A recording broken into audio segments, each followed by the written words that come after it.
السلام عليكم، نتمنى تكونوا بخير وعلى خير وانتم كتشاهدوا الفيديو ديال اليوم. تحت طلب العديد من المتتبعات ديالي اللي طلبوا مني انني نشارك معهم هذه الحلوه، هذه الحلوه الزمانيه اللي الصراحه كنا كنصيبوها هكا زمان. كتجي رطبه كتذوب ذوبان كيف ما كتشوفوا، كتجي بحال شي بونجا وما فيها لا زبده لا والو. ولكن نشارك معكم واحد الصوص اللي خطير، اللي كيعطيها واحد الرطوبيه اللي ما تتخيلوهاش. كتجي رطبه رطبه كتذوب في الفم وكتجي لذيذه. وإلا كانت هاد القناة كتعجبكم ولو غير شوية، فكثروا الفيديو لايكات باش تقترح على ناس اخرين، وكثروا ليه كذلك البارطاج اللي فعلا حلوه كتستحق انها تشاف وكتستحق انكم تجربوها. وندوزو مباشره للمكونات وطريقه التحضير. عندي في هذه القصريه 3 ديال البيضات. هذه الحلوه هذه سميوها الحلوه الثلاثيه. عندي 3 ديال البيضات و3 ديال كيسان ديال السكر سنيده، ما عمرتهمش بزاف. ساشي ديال الفاني.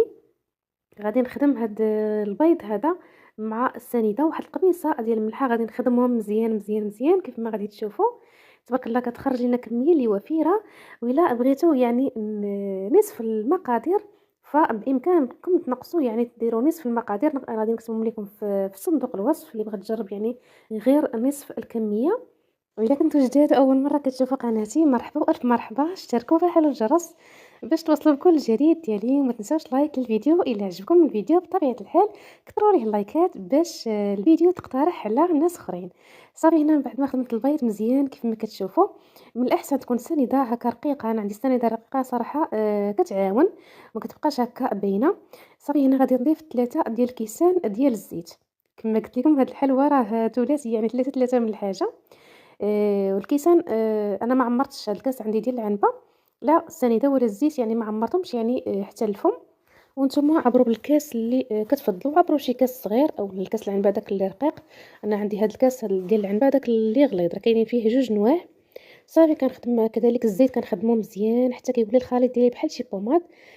صافي وغادي نضيف الدقيق اللي مغربل عندي. كنضيفو تدريجيا. وعندي 3 ديال الخمارات، يعني 3 د البيضات، 3 د الكيسان سنيده، 3 د الكيسان زيت، 3 ديال الخمارات، وفاني قبيصه الملحه، والدقيق على حسب الخليط، الدقيق اللي خاص بالحلويات بطبيعه الحال.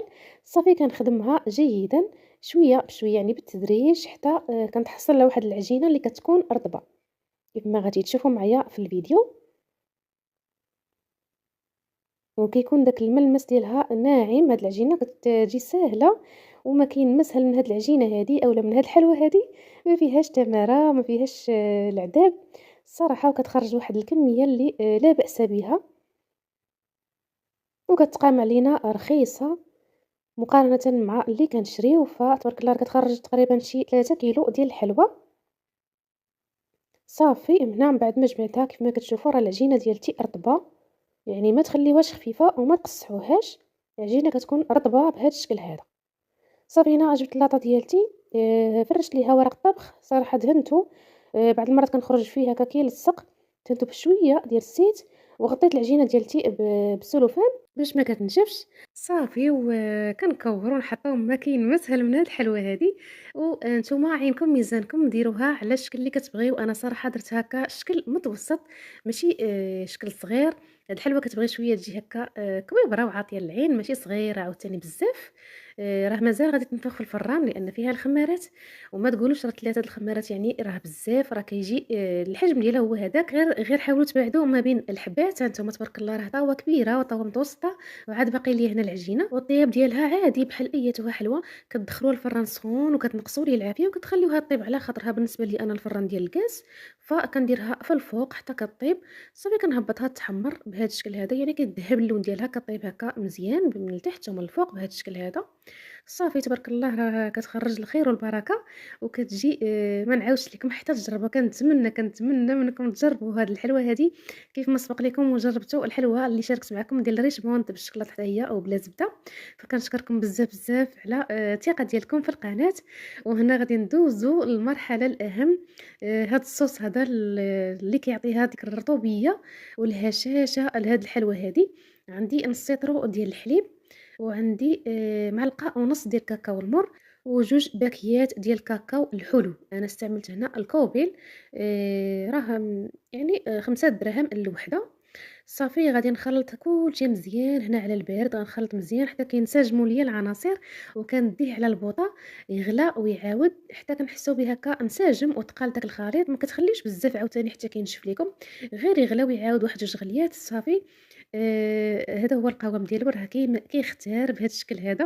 هاد الصوص هذا خطير، كيعطيها رطوبيه ولذه اللي لا مثيل لها. صافي كنخليه واحد شويه غير يفتر، ما كنديرش فيه الحلوه وهو سخون بزاف، غير فتر ليه شويه يدفى صافي. وكندوز فيه الحلوى، وهنا عندي الكوك. من الاحسن ديروا كوك نوعيه جيده. صافي كنغطس الحلوى ديالتي كميه اللي تكون هكا لا باس بها صافي، ومباشره كنهزها كنسقطرها وكندوزها في الكوك حتى كتلبس ليا بهذا الصوص هذا صافي. وكندوزها في الكوك الطريقه العاديه المعروفه، يعني بحال الشكل ديال الريشبون.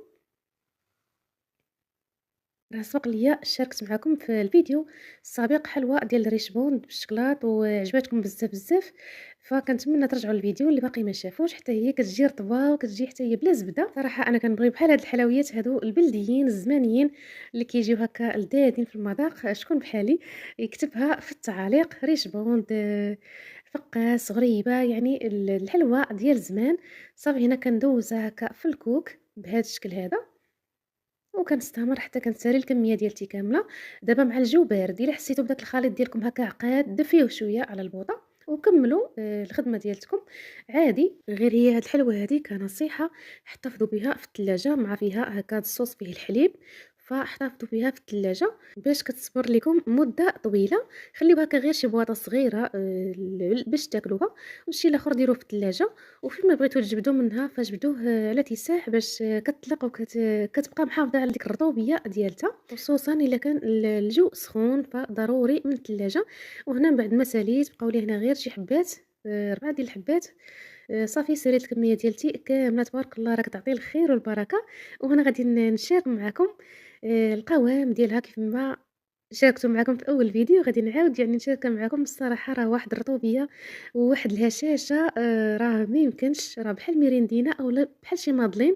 صراحه كتستحق انكم تجربوها. ما فيها لا زبده، ما فيها لا مقادير بزاف، كيف ما شفتوا راه فيها غير الزيت والسريده والبيض، ما كاين مسهل منها. كنتمنى هذا الفيديو هذا يعجبكم بزاف، وكنتمنى تبارطاجيوه على اوسع نطاق باش تعمل فائده على الجميع. وكثروا لي غير لايكات، راه اللايك كيعاون ان الفيديو يتقترح ويقترحوا لينا اليوتيوب. وشوفوا معايا الرطوبيات تبارك الله راه كتجي يعني كتذوب، راه بحال ميريندينا واحسن والذ شي حاجه ديال الدار عارفين شنو فيها. صراحه هذه راه الا درتيها لمال الدار راه يشكروك عليها، واللي ذاقها يحماق عليها وما يمشي حتى يدير المقادير. وما سخرتش بكم، وصلنا لنهايه ديال الفيديو. كنشكركم على حسن المتابعه، ونخليكم مع بعض الوصفات اللي عندي في القناه. دمتم في رعايه الله وحفظه، والى اللقاء.